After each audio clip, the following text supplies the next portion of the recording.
وهاي حلوين، كيفكم؟ إن شاء الله تكونوا بخير. طبعا اليوم راح اسوي انا راح اقول لكم ايش هو راح يكون السحب.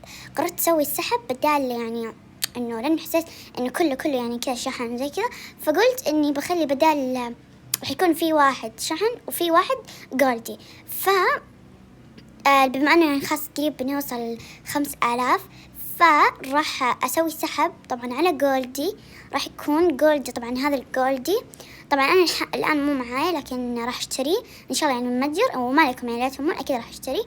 وبعد راح يكون في سحب برضو على روبوكس زي ما قلت لكم. لو تيجوا تشوفوا بالشوتات بتلاقوا اني انا كاتبه زي كذا، انه في 3 مراكز نفس ما قلت لكم. اول مركز ياخذ 300، ثاني مركز 200، واخر مركز 100. فشاركوا في هذا السحبين.